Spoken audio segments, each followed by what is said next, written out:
Hi there, I'm Danny Flexen and welcome to the latest edition of SecondsOut ReFLEXions. Here every Monday at 4:30 PM to discuss recent events in the world of boxing. And I imagine most boxing fans were delighted and certainly had their Sunday evening livened up by the Twitter spat involving promoters Eddie Hearn and DiBella and their respective charges Katie Taylor and Amanda Serrano, all relating to a women's lightweight unified world title fight, or undisputed world title fight, that was scheduled to happen between the two of them and had recently been rescheduled to August 22nd as the chief support to Dillian Whyte against Alexander Povetkin on the final Fight Camp show, or at least the final one that's been penciled in so far on Sky Sports box office, of course. Now, just to do a quick recap, because not everyone will be aware of exactly what's going on. So, the fight was originally supposed to take place a few months ago in front of fans, obviously, before the COVID-19 pandemic turned everything, including boxing, on its head. Since then, we've been waiting to find out when it would be rescheduled for. It was originally supposed to be as the chief support to Whyte Povetkin, but there was doubts whether, under the new constrictions economically, commercially, whether it would be possible to have two such big fights on the same show, even with box office in mind, if there was no live gate involved. Clearly, it was eventually decided it would be a good idea to have them both on there on the 22nd of August. Eddie Hearn explored the possibility with DiBella of a reduced purse for Serrano, obviously looking to save money where he could, maybe to bolster some of the other Fight Camp cards, maybe just to safeguard from losing too much money. Who knows what the driver is, but I guess every business at the moment is trying to cut costs where they can. DiBella, being in a position of relative power, decided, no, we want the full purse, or we'll just wait. We've got a signed contract for the fight to take place. If we have to wait until it's in front of fans when supporters are allowed back in to boxing shows, we're happy to do that. That's not our problem, that's Eddie's problem. But Amanda wants her full purse. She hasn't fought in ages and she's been waiting for this fight. Eddie Hearn went away for about a week, I believe, thought about it, came back and said, fine, fight's on August 22nd, full purse agreed, as it stood. So DiBella then went back to Amanda Serrano's team and told them, and they're now in a position where they're not sure if they want to take the fight or not, predominantly because when it was first told to Serrano that the reduced purse was offered, she seemed to think, and there may have been a miscommunication somewhere along the line, that it was either take the reduced purse or the fight wouldn't happen, or certainly wouldn't happen on August 22nd. So she maybe hasn't been training, and it's quite hard to train in New York anyway. A lot of the gyms are still closed, as DiBella pointed out on this channel recently. So she's finding it quite difficult to train. Eddie Hearn obviously said, and you'll see it again, he says it in an interview I did with him this morning, which isn't live yet, that she's in the same state preparing as Katie Taylor, and Katie's not having a problem. To be completely accurate, Katie Taylor's training in the neighbouring state of Connecticut, at what I believe is a private gym run by her trainer, Ross Enemy, in Vernon, Connecticut.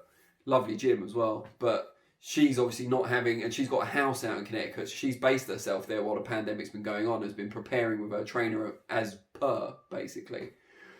Then you've got Amanda Serrano struggling to get into gyms, struggling to train on a regular basis in the way that she normally would. Further complicating matters is that Telemundo, the Spanish-speaking or Spanish-language television station, offered Serrano to participate in a reality TV show where the first prize is $200,000. This may or may not clash with the fight. So she obviously had her head turned a little bit by that as well. $200,000 for not getting her head punched in, presumably, instead of fighting Katie Taylor. Even if she wins, it's likely going to be a punishing fight for both ladies. So Eddie Hearn then threatened legal action because he didn't want his contract for the Taylor-Serrano fight being infringed upon by the Telemundo show, which he's well within his right to do. So now it's down to Serrano, DiBella and Serrano's team whether they take that fight on the 22nd. As Hearn admitted this morning, you should never have to force someone to fight, and he doesn't plan to do so. However, if she wants the payday that was originally guaranteed, and one of the biggest fights of her career, obviously she's already I can't remember how many weights, but maybe 6-weight world champion, so she's already made history. But if she wants a shot at the undisputed glory at lightweight against one of the best female pound-for-pound fighters around today, Katie Taylor, then that offer's not going to be there for too long. And there's already been people floating different names about Delphine Pursoon, who a lot of people thought should have got the verdict over Taylor when they fought. perhaps in a rematch. Chantel Cameron, who's Taylor's mandatory contender, as well as holding a mandatory position and weight up as well.